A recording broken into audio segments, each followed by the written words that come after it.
नमस्कार दोस्तों, मैं हूं भीम सिंह।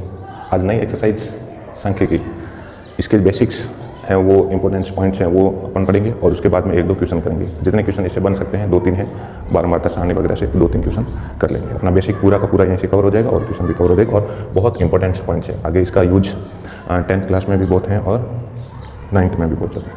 चलो ठीक है, शुरू करते हैं। यहाँ पे बच्चों फर्स्ट पॉइंट है सांख्यिकी के लिए, सबसे पहला पॉइंट है आंकड़े। आंकड़े क्या होते हैं? एक निश्चित उद्देश्य से एकत्रित किए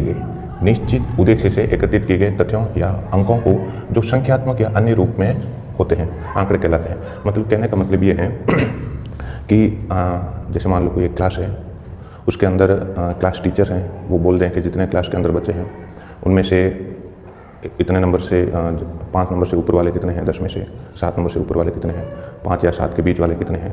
या फिर मान लो कभी ये काम पड़ जाए कि जितने भी बच्चे हैं उनकी हाइट सबसे कम किसकी है, सबसे ज़्यादा किसकी है।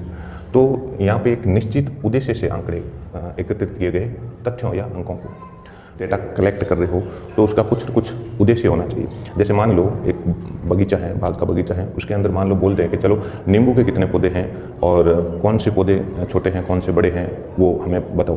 तो उसमें एक निश्चित उद्देश्य हो गया ना उनका कि भाई हमें ये आंकड़े एकत्रित करने और आगे बताने हैं, कुछ न कुछ काम आ रहा है। ठीक है, तो एक निश्चित उद्देश्य से एकत्रित किए गए तथ्यों या अंकों को संख्यात्मक या अन्य रूप में भी हो सकते हैं, तो वो आंकड़े कहलाते हैं। ठीक है, सेकेंड पॉइंट है सांख्यिकी। सांख्यिकी किसे कहते हैं? इन आंकड़ों का अर्थपूर्ण सूचना उपलब्ध कराने से संबंधित शाखा।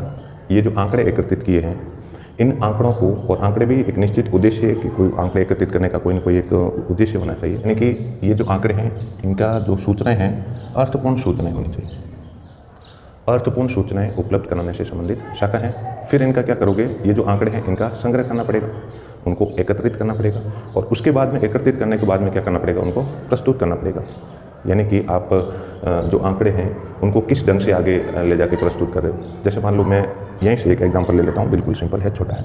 जैसे मान लो, ठीक, इन सभी में अगर मुझे ऐसा बोल दें, सारे के सारे पॉइंट 1, 2, 3 और 4, चारों का चारों पॉइंट अपन 2 के पहाड़े से ही समझ लेते हैं।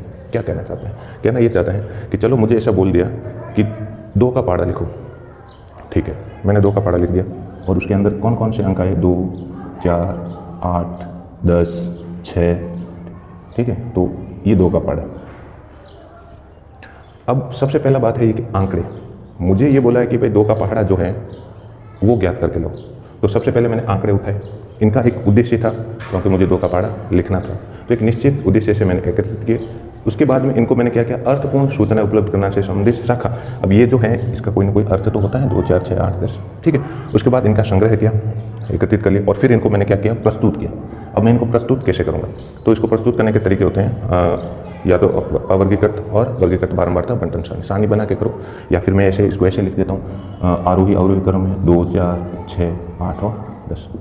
या तो मैंने इस तरीके से इनको प्रस्तुत कर दिया, या फिर इनको जो भी आंकड़े हैं उनका एक बारंबारता बंटन सारणी बनेगी जो मैं भी बना के बताऊँगा।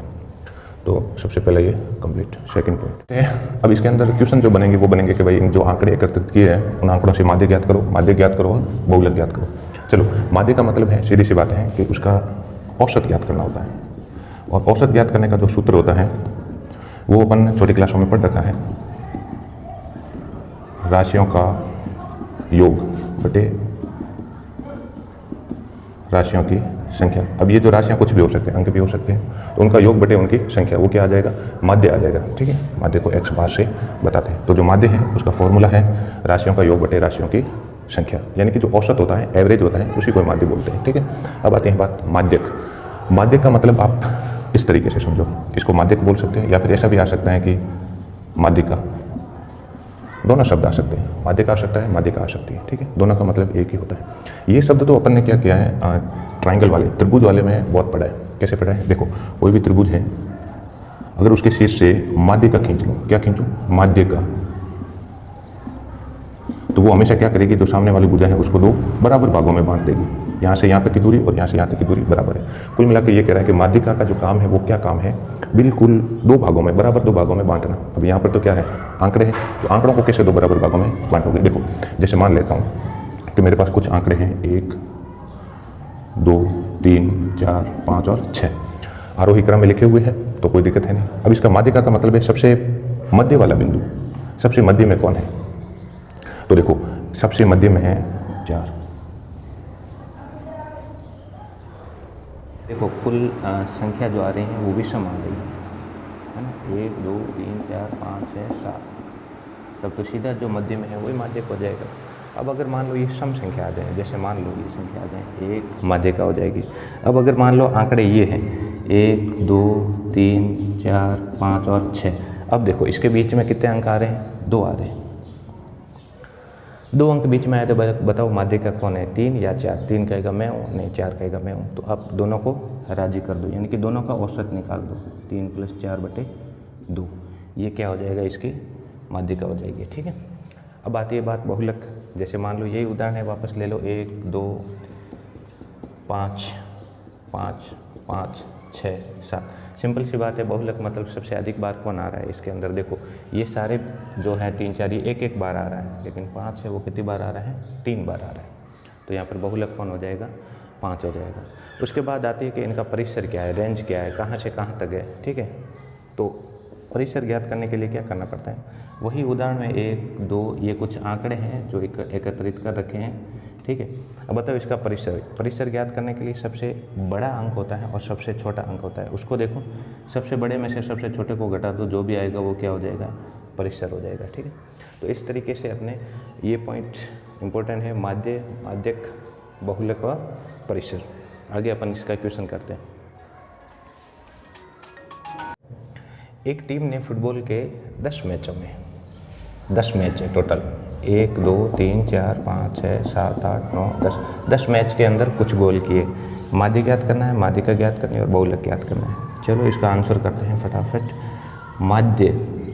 माध्य का मतलब सिंपल सी बात है, औसत ज्ञात करना है। ठीक है, औसत का सूत्र होता है राशियों का योग बटे राशियों की संख्या, राशियों का योग बटे राशियों की संख्या। ठीक है, राशियों का योग कर दो, 2 + 3 + 4 + 5 + 0 + 1 + 3 + 3 + 4 + 3 बटे राशियों का योग बटे राशियों की संख्या कितनी? 10 मैच हो रहे हैं तो 10 हो जाएगा। ठीक है, इन सभी को अगर आप जोड़ोगे तो ये आएगा 28, यानी कि जो एवरेज है वो कितना है? 2.8। ठीक है, उसके बाद दूसरा है इसका माध्यक ज्ञात करो। फिर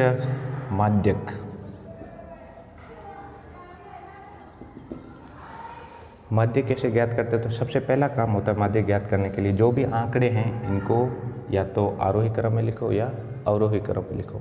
आरोही क्रम का मतलब होता है बढ़ते हुए क्रम में। ठीक है,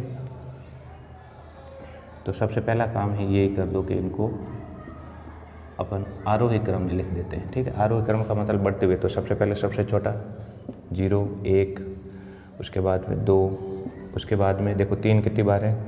1, 2, 3 और 4, 1, 2, 3, 4, उसके बाद 4 कितनी बार है? 2 बार है, 1, 2, उसके बाद में 5 कितनी बार है? 1 बार है, और उसके बाद में कौन? कोई नहीं है। ठीक है, तो इस तरीके से देख लो एक बार, 1, 2, 3, 4, 5, 6, 7, 8, 9, 10, टोटल 10 मैच थे। ये है आरोही क्रम माध्यक, यानी कि इनकी संख्या कैसी आ गई? सम संख्या आ गई। यानी कि ये कहेगा कि भाई इधर से आओ, 1, 2, 3, 4, 5, ये कह रहा है मैं भी तो बीच में आ रहा हूँ, और ये कह रहा है मैं भी तो बीच में आ रहा हूँ। इधर से 1, 2, 3, 4, 5वें नंबर पर है, 1, 2, 3, 4, 5वें नंबर पर। दोनों जब मध्य में आए तब आपको क्या करना है? दोनों को जोड़कर 2 का भाग दे देना है। कितना है? 6/2। कितना आ गया? 3 आ गया। तो माध्य कितना आ जाएगा? 3 आ जाएगा। बहुलक ज्ञात करने के लिए क्या करना पड़ेगा?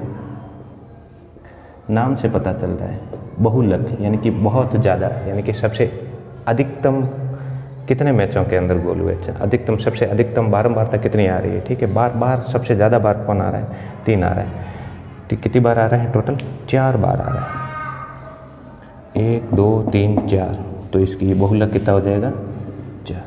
तो इस तरीके से माध्यक और बहुलक अपन ने ज्ञात कर दिए हैं। एक इन आंकड़ों की सहायता से। अब देखो इन्हीं आंकड़ों को अगले वीडियो में अपन क्या पढ़ेंगे, इन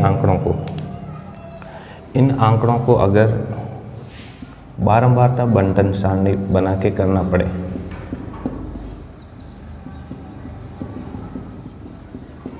तो फिर अपन कैसे करेंगे। तो ये नेक्स्ट वीडियो के लिए है, बारंबारता बंटन सारणी से माध्यक और बहुलक ज्ञात करना।